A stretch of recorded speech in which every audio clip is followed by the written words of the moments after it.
بسم اللہ الرحمن الرحیم۔ السلام علیکم۔ ابرار رشید آپ کی خدمت میں حاضر ہے۔ سب سے پہلے تو آپ سے درخواست کہ اگر ابھی تک آپ نے چینل کو سبسکرائب نہیں کیا تو سبسکرائب کر لیجئے، جو بیل آئیکن ہے اس کو ضرور پریس کیجئے گا۔ آپ کا بہت بہت شکریہ۔ بڑی بڑی فہرستیں بن گئی ہیں جس میں حاضر سروس فوجی افسران، ریٹائرڈ فوجی افسران، حاضر سروس سول سرکاری افسران، سرکاری اہلکار، کرنسی کے اسمگلر، چینی کے اسمگلر، پیٹرول کے اسمگلرز، یہ تمام شامل ہیں۔ اس کی تفصیلات آپ کے ساتھ شیئر کروں گا اور بڑی ایکسکلوسیو قسم کی جو ہیں وہ تفصیلات ہیں۔ لیکن اس سے پہلے تورخم بارڈر آج چھٹا روز ہے۔ گزشتہ بدھ کے دن اس کو بند کیا گیا تھا اور وہ جو چترال والا واقعہ ہوا تھا اس کے بعد اس کو بند کیا گیا تھا۔ اور ویسے بھی تورخم کے اس جانب افغان حکومت جو ہے یہ افغان سیکورٹی فورسز ایک بنکر بنا رہی تھیں، جس کے بعد فائرنگ کا تبادلہ بھی ہوا تورخم بارڈر پر۔ اس کے بعد بارڈر حکومت پاکستان کی جانب سے بند کر دیا گیا ہے۔ اب کچھ لوگوں کا یہ ماننا ہے کہ یہ افغانستان یا افغانیوں کو سزا دینے کے لیے یہ بارڈر بند کیا گیا ہے، اور کچھ لوگوں کا یہ کہنا ہے کہ ایسا نہیں ہے، سزا مقصود نہیں ہے، لیکن سمگلنگ کو روکنا مقصود ہے۔ اب وہاں پر تمام کا تمام عملہ تبدیل کیا جائے گا۔ FBR کے یعنی فیڈرل بورڈ آف ریونیو کے اہلکار حکام وہاں پر بیٹھیں گے۔ ایک ایک ٹرک کنٹینر آنے اور جانے والا اس کی جانچ پڑتال ہوگی، دیکھا جائے گا سامان ڈکلیئر کیا گیا ہے، اس میں ہے کیا، جو کسٹم جو ڈیوٹی بنتی ہے وہ وصول کی جائے گی۔ ویسے تو افغانستان کے ساتھ ہمارا ایک فری ہم نے ان کو ٹرانزٹ پیسج دیا ہوا ہے، کوریڈور دیا ہوا ہے، کیونکہ افغانستان از اے لینڈ لاکڈ کنٹری۔ لیکن وہاں پر صورتحال یہ ہے کہ جب سے یہ تورخم بارڈر بند کیا گیا ہے اور ساتھ ہی ساتھ اس کے سائیڈ بائی سائیڈ جب پشاور کی تمام کرنسی کی مارکیٹس میں کارروائیاں کی گئی ہیں، چھاپے مارے گئے ہیں، بہت سے کرنسی ڈیلرز کو گرفتار کیا گیا ہے، ان کے قبضے سے کروڑوں ڈالرز برآمد کیے گئے ہیں، اس وقت سے ایک اور معاملہ ہوا ہے۔ معاملہ کیا ہے کہ گزشتہ بدھ سے پہلے، یہ جو بدھ کا دن گزرا ہے اس سے پہلے افغان کرنسی کا جو تبادلہ تھا ڈالر کے ساتھ وہ یہ تھا کہ $1 کے عوض 72 افغانی ملتے تھے، یعنی جو افغانی کرنسی ہے اس کو افغانی کہتے ہیں، وہ 72 تھی۔ اب جب سے یہ بارڈر بند کیا گیا ہے اس کی وجہ یہ ہے کہ یہاں سے بڑی مقدار میں تعداد میں ڈالرز جو ہیں وہ اسمگل کیے جاتے تھے افغانستان۔ اب کچھ لوگ کہتے ہیں افغانستان ڈالر اسمگل کرنے کا فائدہ کیا ہے، پاکستان میں ڈالر کی قدر یہ ہے، افغانیوں میں یہ ہے، لیکن ڈالر اسمگل کیے جاتے تھے، اس ٹیکنیکلٹی میں ہم نہیں جاتے۔ لیکن جب سے یہ بارڈر بند کیا گیا ہے، جب سے یہ ایک خصوصی آپریشن لانچ کیا گیا ہے ڈالرز کے اسمگلرز کے خلاف، اس کے بعد اب جو $1 کے عوض جو افغانی ملتے ہیں وہ جو ڈی ویلیو ہوا ہے ان کی کرنسی وہ ہے 83 روپے۔ کہاں 72 اور کہاں 83، یعنی 9 روپے، 9 روپے ہی کہہ لیں، 9 افغانی جو ہیں وہ ان کی قدر میں کمی واقع ہوئی ہے۔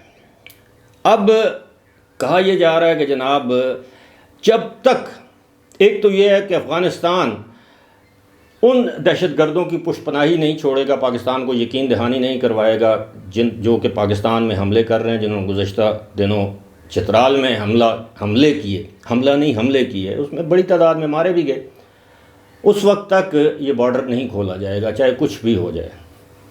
آپ کو یاد ہوگا ایک زمانے میں نیٹو کی سپلائی پاکستان نے روک دی تھی جب سلالہ چیک پوسٹ پر حملہ کیا گیا تھا۔ پاکستان پیپلز پارٹی کی حکومت تھی، کئی مہینے نیٹو کی سپلائی لائن بن رہی تھی، اور اس کے بعد اس وقت کی وزیر خارجہ یا جو بھی تھیں ہلری کلنٹن نے شاید پھر وہ بالآخر معذرت کی تھی اس سلالہ چیک پوسٹ پر حملے کی، تو اس کے بعد وہ سپلائی لائن کھولی تھی۔ پاکستان کے پاس یہ ہے، ایک حق ہے کہ ہمارے ملک پر اگر افغانستان سے حملے ہوتے ہیں تو پاکستان کے پاس یہ حق ہے وہ اپنے ہاتھ میں جو بھی دستیاب اس کے پاس وہ وسائل ہیں ان کو بروئے کار لائے۔ اب جو صورتحال ہے وہ ملک کے دیگر علاقوں میں وہ بڑی دلچسپ صورتحال ہے۔ ایک انٹیلیجنس ادارے نے وزیر اعظم کو رپورٹ پیش کی ہے جس میں یہ بتایا گیا ہے کہ جناب جو لوگ سمگلنگ میں ملوث ہیں، جن میں کرنسی کی سمگلنگ ہے، چینی کی سمگلنگ ہے، پیٹرول کی سمگلنگ ہے، دیگر، اب ظاہر ہے یہ جو سمگلرز ہیں یہ کسی حکومتی اہلکار، عہدیدار، حکام، ان کی مدد کے بغیر تو یہ سمگلنگ نہیں کرتے۔ یہ تو آپ کو پتہ ہے کہ وہاں پر وہ جو ایک جنرل عاصم سلیم باجوہ تھے جو کہ کور کمانڈر تھے کوئٹہ کے، انہوں نے وہ 3 سال وہاں پر لگائے، اور اس کے بعد انہوں نے یورپ اور امریکہ میں پیزا، وہ کیا نام ہے، پاپا جونز پیزا کے نام سے چین خرید لی۔ اب وہ سارا خاندان امریکہ میں بیٹھا ہوا ہے، مزے کر رہا ہے۔ تو وہ ایک سونے کی کان تھی، تو ملک کس طرح نہ جو ہے وہ اس دلدل میں جاتا۔ اب یہ جو حساس ادارے کی رپورٹ ہے، اس میں انکشاف کیا گیا ہے کہ ایرانی تیل کے کاروبار میں 29 سیاستدان بھی ملوث ہیں۔ اب دیکھیں سیاستدانوں کا نام ہر جگہ آتا ہے، لیکن اب یہ نہیں بتایا گیا کہ یہ کس لیول کے سیاستدان ہیں۔ ممکن ہے یہ وہ بارڈر کے ارد گرد جو چھوٹے لیول کے سیاستدان ہوں، کوئی بلوچ سردار ہوں، ظاہر ہے یہ وہی ہو سکتے ہیں، یا کوئی ملکی سطح کا سیاستدان ہے تو اس کا نام آنا چاہیے۔ اور اس میں یہ بھی بتایا گیا کہ سول حساس ادارے نے اسمگلنگ پر وزیر اعظم کو رپورٹ پیش کر دی ہے، اور یہ بھی بتایا ہے کہ تیل کی اسمگلنگ سے ہونے والی آمدنی دہشت گردی میں بھی استعمال کرتے ہیں۔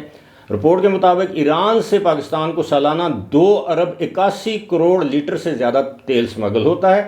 ایرانی تیل کی اسمگلنگ کے باعث پاکستان کو سالانہ 60 ارب روپے سے زیادہ نقصان ہو رہا ہے۔ اور اس میں آگے چل کر یہ اس رپورٹ میں بتایا گیا ہے کہ حساس ادارے کی رپورٹ میں بتایا گیا ہے کہ ملک بھر میں 995 پیٹرول پمپس ایرانی تیل کی فروخت کا کاروبار کرتے ہیں۔ ایرانی تیل کی اسمگلنگ میں 90 سرکاری حکام بھی ملوث ہیں۔ 29 سیاستدان ایرانی تیل کی اسمگلنگ کا کاروبار کر رہے ہیں۔ رپورٹ میں اب یہ بھی اندازہ کیجئے، رپورٹ میں یہ بھی انکشاف ہوا ہے کہ پاکستان اسٹیٹ آئل یعنی PSO کی گاڑیاں بھی ایرانی تیل کی ٹرانسپورٹیشن میں ملوث ہوتی ہیں۔ ایران سے تیل ایرانی گاڑیوں میں اسمگل ہو کر پاکستان آتا ہے۔ تیل اسمگل کرنے والی ایرانی گاڑیوں کو زمیاد کہا جاتا ہے۔ حساس ادارے کی رپورٹ میں یہ بھی کہا گیا ہے کہ پاکستان میں 722 کرنسی ڈیلرز حوالہ ہنڈی کے کاروبار میں ملوث ہیں۔ سب سے زیادہ 205 ڈیلرز پنجاب میں، خیبر پختونخوا میں 183، سندھ میں 176، بلوچستان میں 104، آزاد کشمیر میں 37، اسلام آباد میں 17 حوالہ ہنڈی کا کاروبار کر رہے ہیں ڈیلرز جو ہیں۔ اب یہ میں آپ کو بتا دوں کہ اب آپ ذرا سوچئے کہ 60 ارب روپے کا نقصان پہنچ رہا ہے، پتہ نہیں 2 ارب 81 کروڑ بیرل وہ لیٹر پیٹرول وہاں سے اسمگل ہو کے پاکستان میں آ رہا ہے۔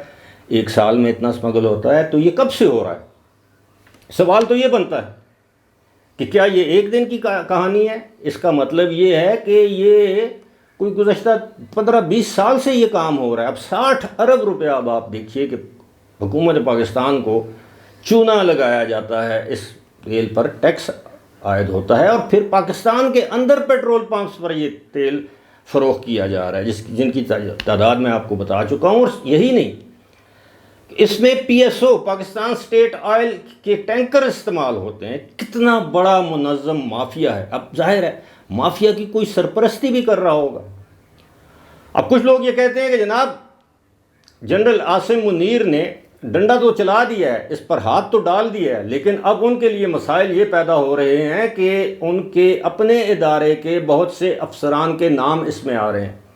لیکن اطلاعات اور خبریں یہ بھی ہیں کہ ان افسران کے خلاف کارروائی کا آغاز ہو چکا ہے، نہ صرف سرونگ افسران کے خلاف بلکہ جو حال ہی میں یا 1 سال پہلے ریٹائر ہوئے ان سے بھی پوچھ گچھ کی جا رہی ہے، ان کے بھی اثاثہ جات چیک کیے جا رہے ہیں کہ حضور یا تو آپ اس میں ملوث تھے یا آپ کی نالائکی یا نااہلی تھی۔ اور فوج میں نالائکی اور نااہلی کی سزا بھی ہے۔ ملوث ہونا تو ظاہر ہے جرم کی سزا تو ہر جگہ ہے، لیکن فوج میں اگر آپ نااہل قرار پائے، نالائق قرار پائے، آپ کی نااہلی کی وجہ سے، آپ کی چشم پوشی کی وجہ سے، کسی بھی وجہ سے اگر یہ سمگلنگ ہوتی رہی، تو اس کا مطلب ہے کہ جس کام کا ذمہ آپ کو سونپا گیا تھا، جس کام کی ذمہ داری آپ کو دی گئی تھی، وہ کام آپ نہیں کر سکے، جو کہ ڈسپلن کی خلاف ورزی ہے۔ کہ ایک ادارہ آپ کو ایک بارڈر چیک پوسٹ پہ بٹھاتا ہے کہ وہاں سے نہ کوئی اندر آ سکے، نہ کوئی باہر جا سکے، نہ سمگلنگ ہو سکے اور وہاں پر سمگلنگ ہو۔ یہ دیکھیں، میں ہمیشہ یہ کہتا ہوں دس از ٹپ آف دی آئس برگ۔ پاکستان میں سونے کی سمگلنگ ہوتی ہے۔ آپ تمام جتنے بھی صرافے ہیں، سنیارے ہیں، جو بھی آپ ان کو نام دیں، جیولرز ہیں، ان کے پاس آپ جائیں، ان سے پوچھیں آپ سونا کہاں سے خریدتے ہیں، تمام سونا سمگل ہو کے پاکستان میں آتا ہے۔ چائے کی پتی پاکستان میں سمگل ہو کے آتی ہے، موبائل فونز پاکستان میں سمگل ہو کر آتے ہیں، اسپیئر پارٹس گاڑیوں کے سمگل ہو کر آتے ہیں، گاڑیوں کے ٹائر سمگل ہو کر آتے ہیں، بیٹریاں سمگل ہو کر آتی ہیں، الیکٹرانکس کا سامان سمگل ہو کر آتا ہے، کراکری سمگل ہو کر آتی ہے۔ یعنی الغرض کے سوئی سے لے کر اگر آپ کو پاکستان میں ٹینک بھی چاہیے ہوگا تو آپ کو، میں گزشتہ ایک ویڈیو میں آپ سے ذکر کر چکا ہوں، وہ کہتے ہیں یہ آپ کے گھر پہنچا کے دیں گے، آپ حکم کریں۔ اور پاکستان سے باہر کیا جاتا ہے؟ شرم آتی ہے یہ کہتے ہوئے کہ پاکستان سے باہر کیا جاتا ہے، ہیروئن، چرس۔ خیر، ان کے خلاف بھی آپریشن جاری ہے بلوچستان میں، آئس، پتہ نہیں چرس، ہیروئن، پتہ نہیں میتھا، مجھے تو نام بھی نہیں آتے، اللہ معاف کرے۔ اس طرح کے ڈرگز آج کل آ گئی ہیں، وہ ساری پاکستان میں جہاں فیکٹریاں تھیں بلوچستان کے علاقے قلعہ عبداللہ میں، ان کو مسمار کیا گیا ہے، لوگوں کو گرفتار کیا گیا ہے، وہ جو ڈرگز تھیں ان کو قبضے میں لیا گیا ہے۔ دعا بھی کرنی چاہیے اور امید بھی کرنی چاہیے، امید سے زیادہ دعا کرنی چاہیے کہ اللہ تعالیٰ حافظ عاصم منیر نے جو بیڑا اٹھایا ہے، اللہ تعالیٰ ان کو استقامت دے، اللہ تعالیٰ ان کو کامیاب کرے، کیونکہ یہ بہت بڑا کام ہے۔ اگر وہ یہ کر گئے اور یہ کام آئندہ کے لیے بھی اسی طرح جاری رہا تو آپ یقین کیجئے پاکستان 1 سال کے اندر اندر اس طرح ترقی کی راہ پر گامزن ہوگا۔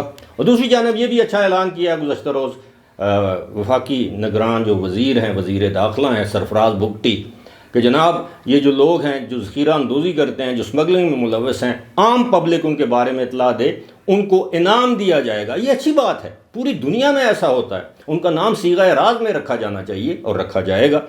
اور آپ سے بھی یہ جو پاکستانی قوم، جو لوگ مجھے جتنے بھی سن رہے ہیں، ان سے بھی گزارش ہے، اگر آپ کے دائیں بائیں آپ دیکھتے ہیں کسی جگہ ہورڈنگ ہو رہی ہے، ذخیرہ اندوزی ہو رہی ہے، چینی کی، آٹے کی، کسی اور چیز کی، تو آپ اس کی اطلاع دیں متعلقہ اتھارٹیز کو۔ اور اس کے لیے حکومت کو چاہیے کہ ایک نمبر اناؤنس کرے جس پر لوگ اطلاع کریں، تاکہ عام تھانے میں اطلاع کریں گے، تھانے دار جا کے اس بندے کو بتا دے گا فلاں نے اطلاع کی۔ ایسا نہیں ہونا چاہیے، لیکن ہمیں بھی بطور ذمہ دار شہری اپنا فرض جو ہے وہ پورا کرنا چاہیے۔ فی الحال اسی کے ساتھ مجھے دیجیے اجازت، خدا حافظ۔